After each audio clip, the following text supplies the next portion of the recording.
Hey everybody, this is Timothy Gay here.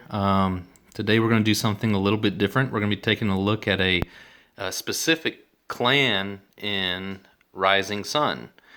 If you don't know how to play Rising Sun, I have a kind of playthrough, teach you how to play video that I'll put a link to in the comments there. And I would recommend watching that before watching this. This is going to dive in, assuming you know how to play the game. So first we're going to take a look at Koi Clan, and we're going to talk about its strategy, the pros and cons, different things like that. This is the player shield. We'll get to their power in a second, but here's some of their cool figures. And their starting spots, Edo. So let's take a look at their player shield.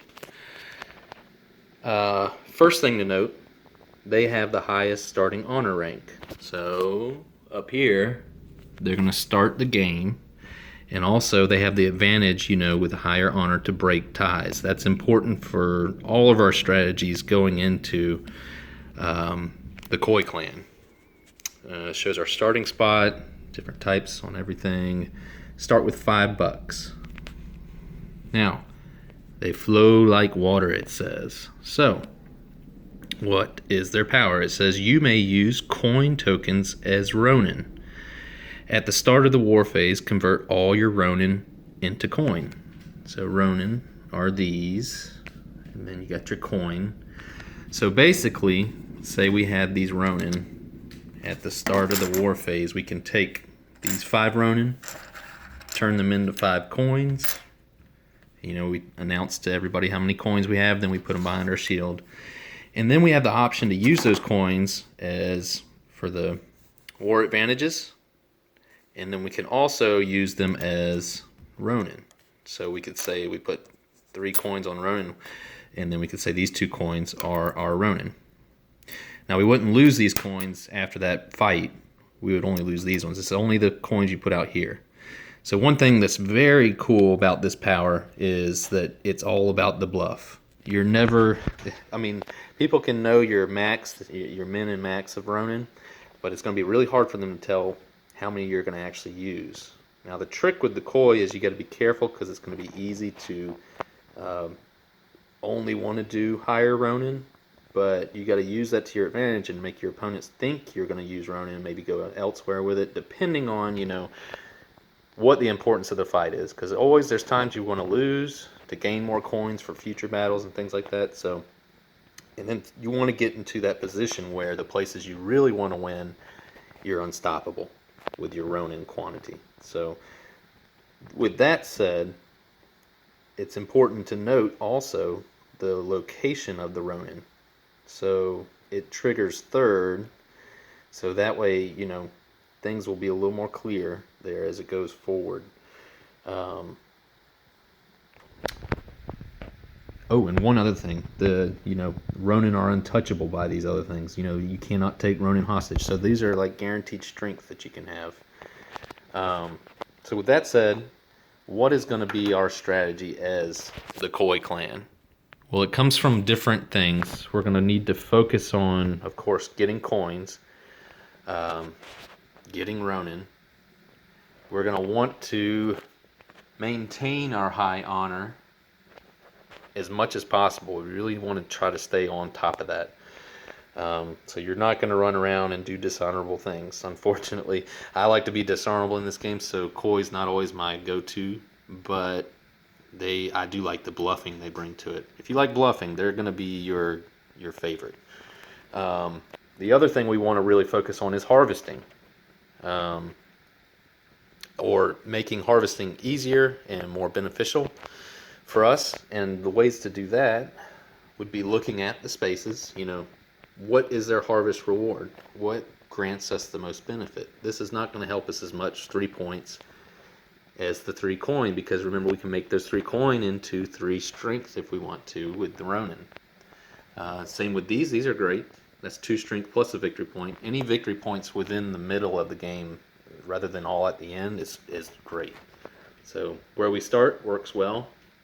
So I would probably recommend when you're building your strongholds, when you get the chance to build them, you're going to want to kind of spread them out pretty well so that you can easily access different areas quickly.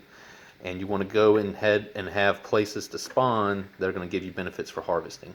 Okay? Because you know, when you spawn, you get a guy there. If you have the most strength, you get that harvest reward. So you really want to try to, you know, probably get some over here. Now people are going to know you want that, so it's easier said than done. So, as is everything in this game. Now, what are ways to help us get what we need in a most efficient way? Well, that would come from your upgrade cards. And I want to just take a look through. I picked out ones, you know, you're not going to get all of these, but these are ones that are going to help the strategy of the koi in the most efficient way. Now, what we are looking for in these cards is they got to be cheap because we want to keep as many coins as we can. They need to help us get more coins. They need to give us bonuses for being honorable. And they also need to help us with some harvesting if possible. There's not a whole ton of those that do that. So let's just start taking a look through them. Well, right off the bat, I recommend Camano for any clan. And that's just because he's so versatile with the Shinto and being a monster. So that's an easy one. This guy, I'd get him probably every game if I could. He's my favorite. He's my dog. So that's a given one. Kind of cheating there. The infamous Kotahi. Here he is. Little monkey guy. And if you don't know the story behind him, I would suggest looking on the internet. It's pretty funny and awesome story. But Kotahi, first thing first, he's cheap. 1 coin. Second, if you win this province's harvest reward, or you win this province's reward, if you have the most force there, even if you don't play the harvest mandate. Now that's huge because there's only 2 harvest mandates in the stack for each season. So if other people play it, you don't get to do the harvest. You'd only get that 1 coin. Well, this guarantees that you'll be able to harvest if you have the most strength. So you probably want to plop them in a place like Shikoku, you know. So hopefully he'd be the only one in there. He'd have the most strength. Somebody else plays the harvest, and you're like, oh darn. Oh wait, I get 3 coins too. Thank you. That'll put the pressure on your opponents as well.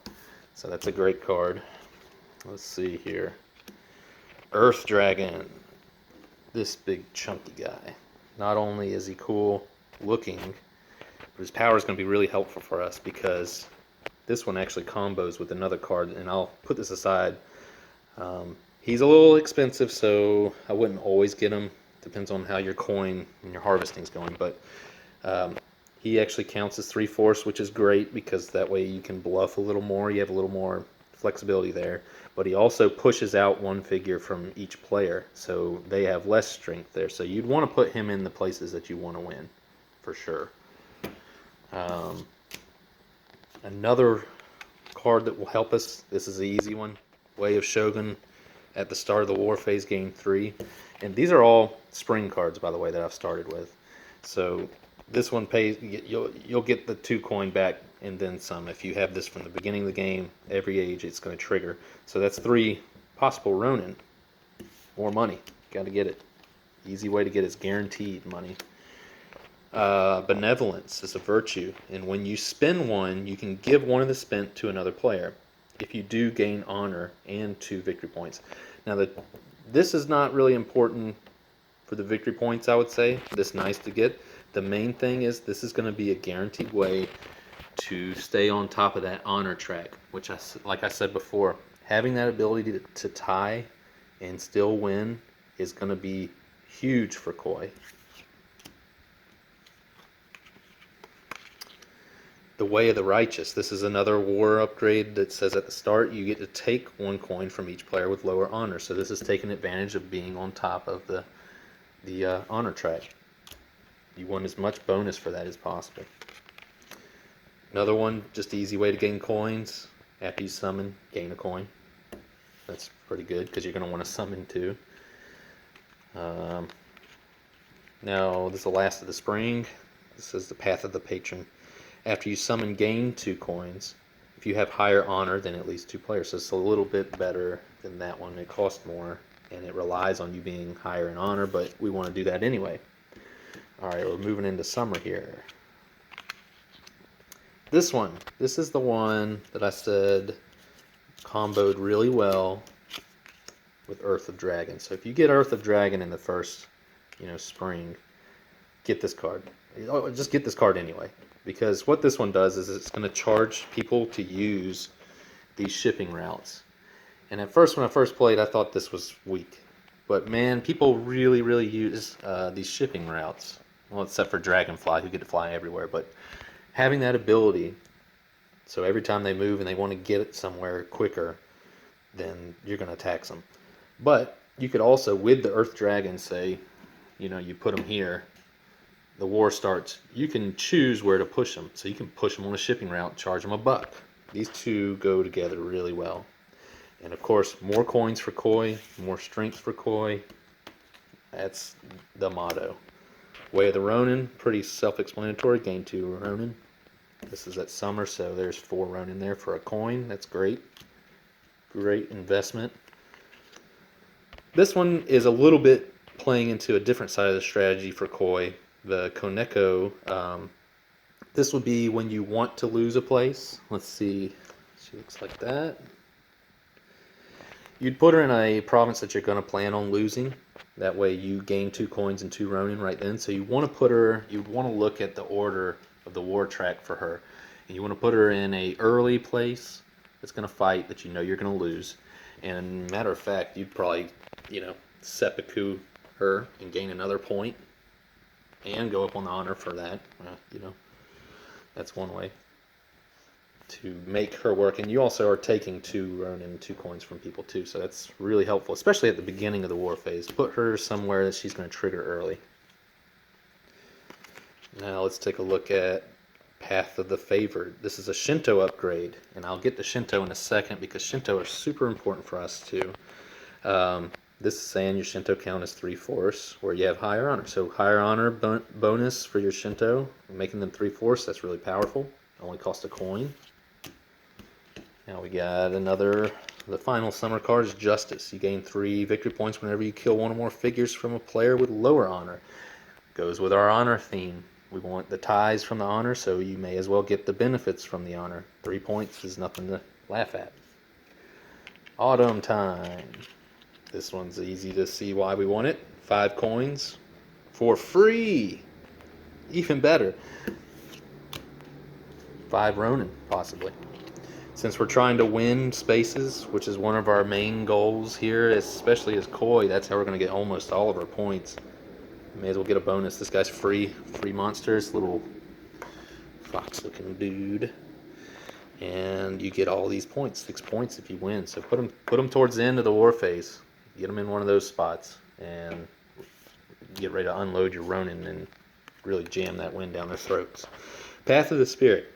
After you summon, gain 2 coins and 2 victory points if you have the highest honor. Another bonus for having highest honor.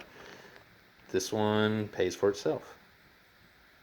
2 coins. Boom. But you get the 2 points too. And the winter upgrade that I think is the most beneficial for us, you can go for other ones. The monster one would be good because we're probably going to try to get a lot of monsters too. But this one, Koi's almost guaranteed to have allies in this game. They really are because they're so terrifying and people just don't want to deal with you in the war phase because you're so unpredictable. They don't know what you're going to do. May as well get some bonus points from having people be terrified from you. And 3 coins at the end of the game, you got to be the judge if that's worth it. But that could be a 6-point swing. Or, yeah. Oh, 1, 2, 3, 4, 5, 6, 7, 8, 9. So, math. Now, that's it on those cards. Of course, there's the ones that are good for everybody. Some of the chunky monsters, the River Dragon, this 5 strength. He'd be great for us too. Let's look at the Kami real quick. These are the ones that we will want to go for if they're out. This one helps us get our honor. Always important. This one gives us 2 Ronin. Why not? This one gives us 2 coins. Definitely great, which could be Ronin also. If any of those are out there, those are the ones I'm going for with the Koi clan. They're not make or break either, so if you have to give up on them and go back down here, that's okay. Now if you're playing Kami Unbound, and you get her ability is even better. The figures of the player with the highest honor in this province can't be killed. Higher honor, once again, I would put her in a province where nobody else is to mess with you. You don't want to... Oh, well, the figures... Oh, no, yeah. I'm thinking of a different one. Put her in the highest chance that you might lose, but you want to keep people. You know? You'll have higher honor, and they can't be killed ever. So, may as well use that. Then we got... I'm going to butcher their names. Hachiman. Looks like that. His power is also very cool. In this province, Ronin tokens count as 2 force. This is probably the best for us. If I'm Koi, this is my #1 Kami. Because 2 force each for each one of those coins, and nobody knows how many you got. My goodness. I'm shaking in my boots. And then we got Tsukuyomi. This is one I was thinking of before. They both have the things behind their heads. Cool looking.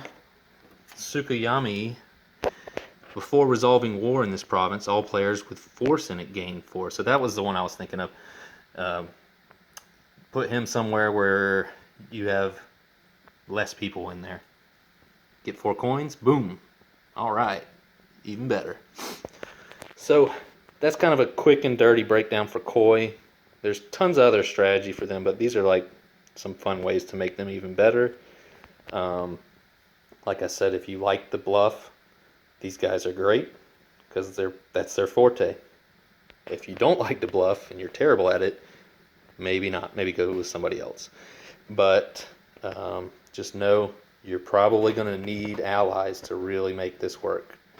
You're going to need the extra oomph because finite amount of turns and stuff like that are going to be a detriment to Koi because they really rely on getting maximum resources. But these things help. These monsters help. These Kami help. And we'll take a look at another clan next time. Thanks for watching. Rising Sun.